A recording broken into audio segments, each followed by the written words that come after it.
They commanded armies. They changed the fate of nations. Their names are carved into history books, but their bodies lie silent beneath stone, soil, and shadow. Across quiet cemeteries, forgotten hillsides, and national memorials, the greatest military leaders in history now rest, far from the thunder of cannons and the cries of war. This is not a story of how they fought. This is a story of where they ended. War defines generations, but death equalizes them. No matter how great the command, how vast the army, or how powerful the victory, every military leader ultimately meets the same fate, a final resting place. Some lie beneath towering monuments visited by millions. Others rest in humble family plots, nearly forgotten by the world they once shaped. From the blood-soaked battlefields of the American Civil War, through the mechanized horror of World War I, to the global firestorm of World War II, these leaders carried the weight of history on their shoulders. Now history carries them. Ulysses S. Grant, the general who broke the Confederacy and preserved the Union, rests in one of the most prominent tombs in the United States. Grant's tomb rises above the Hudson River in New York City, massive, solemn, unavoidable. It is the largest mausoleum in North America. Inside, Grant and his wife Julia lie together, entombed in granite. The design reflects Roman imperial architecture, deliberate, permanent, unyielding. Grant died in 1885, impoverished, sick, and haunted by war memories. His final resting place became a national symbol, not of glory, but of sacrifice. Robert E. Lee, the Confederate commander whose name still divides the nation, rests far from grand monuments. He is buried at Washington and Lee University in Lexington, Virginia, beneath the chapel that bears his name. Lee's grave is simple. No towering statue. No battlefield panorama. After surrendering at Appomattox, Lee rejected bitterness. In death, his resting place reflects restraint, quiet dignity, surrounded by education rather than war. Two generals, two causes, two graves, each reflecting a different vision of legacy. Thomas Stonewall Jackson, one of the Confederacy's most feared tacticians, never lived to see the end of the war. He was accidentally shot by his own men at Chancellorsville in 1863. Jackson is buried in Lexington, Virginia, in a civilian cemetery. His grave is modest. A single statue marks the spot. The man who terrified Union armies now lies beneath birdsong and falling leaves. War did not give him time to grow old. Field Marshal Douglas Haig commanded British forces during World War I, overseeing battles that claimed hundreds of thousands of lives. He is buried at Dryburgh Abbey in Scotland, a ruined monastery overlooking the River Tweed. No military cemetery. No rows of soldiers. Haig rests among poets and scholars, surrounded by stone ruins older than any modern war. To some, he is remembered as a butcher. To others, a necessary commander in an impossible war. His grave offers no answers, only silence. General John J. Pershing led the American Expeditionary Forces in World War I. He is buried at Arlington National Cemetery. His grave is simple, marked only by rank and name. No heroic statue, no dramatic inscription. Pershing believed discipline mattered more than praise. In death, he rests among the soldiers he commanded. Arlington's rows stretch endlessly, reminding visitors that leadership always carries consequences. German General Erich Ludendorff helped shape early German victories in World War I, but later became associated with extremist ideology. He is buried in Munich, Germany. Unlike other generals, his grave attracts little attention. History judged him harshly. Some graves become monuments. Others fade as memory chooses what to preserve and what to forget. The end of World War I did not bring peace, It brought preparation. Military leaders trained, planned, and waited. Many would never see the storm coming. Dwight D. Eisenhower, Supreme Allied Commander in Europe and future U.S. President, rests in Abilene, Kansas. His burial site is modest, a simple chapel on the grounds of his boyhood home. No grand tomb. No battlefield imagery. Eisenhower believed leadership meant humility. His final resting place reflects a man who carried immense power without spectacle. General George S. Patton, fiery and controversial, rests far from home.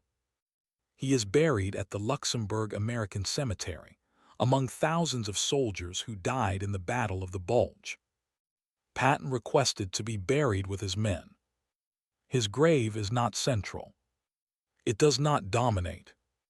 The general who loved attention chose equality in death.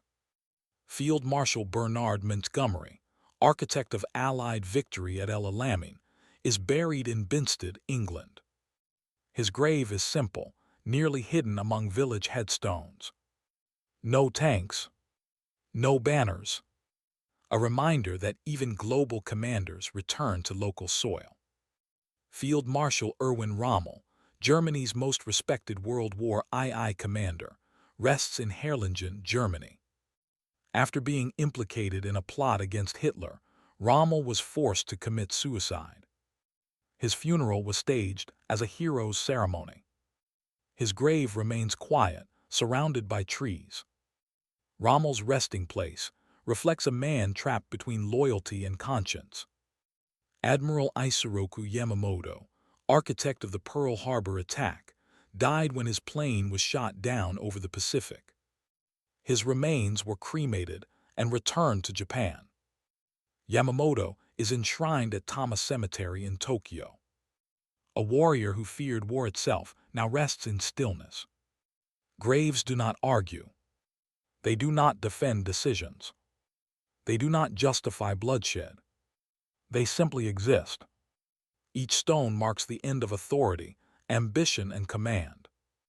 In the next chapter, we will explore leaders whose graves are controversial, hidden, symbolic, or deliberately erased, and how modern nations remember, reshape, or reject their military past. Civil War, WWI, WWII, and beyond. Not every military leader rests beneath a name. Not every grave is marked. Some commanders vanished into oceans, ashes, or history's deliberate silence. As wars ended and nations rebuilt, memory itself became a battlefield. Who deserved honor? Who demanded forgetting?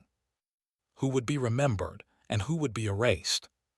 General Douglas MacArthur, Supreme Commander of Allied forces in the Pacific, rests far from Washington power. He is buried in the MacArthur Memorial in Norfolk, Virginia. The tomb is grand but isolated, enclosed within a museum dedicated entirely to his life. MacArthur believed history would vindicate him. His resting place stands apart, commanding attention even in death. Japanese Prime Minister and General Heike Tojo, executed for war crimes after World War II, has no traditional grave. His ashes were scattered secretly over the Pacific Ocean by U.S. forces. There was no headstone, no location for pilgrimage. Some leaders are denied resting places not by nature, but by history's verdict. Italian dictator and military leader Benito Mussolini rests in Predappio, Italy. His tomb attracts both mourners and protesters. The site is guarded, controversial, and politically charged. Even decades later, his grave remains a reminder that burial does not end influence. Many World War II naval leaders were never recovered. Submarines sank. Aircraft disappeared. Ships vanished beneath waves. For these commanders, the ocean became the grave. No stone marks their passing, only coordinates long forgotten. Fleet Admiral Chester W. Nimitz, commander of the U.S. Pacific Fleet, chose burial at sea. His ashes were scattered in the Pacific Ocean, near where he commanded fleets. The sea he ruled in war became his final resting place. For sailors, this is not disappearance, it is return. Marshal Georgy Zhukov, hero of the Soviet Union in World War II, rests at the Kremlin Wall necropolis in Moscow. He lies among revolutionaries and generals, beneath red stone and state memory. His burial reflects ideology as much as honor. In some nations, graves serve the state before the individual. General Norman Schwarzkopf, commander of coalition forces in the Gulf War, is buried at Arlington National Cemetery. His grave is modern, clean, and restrained.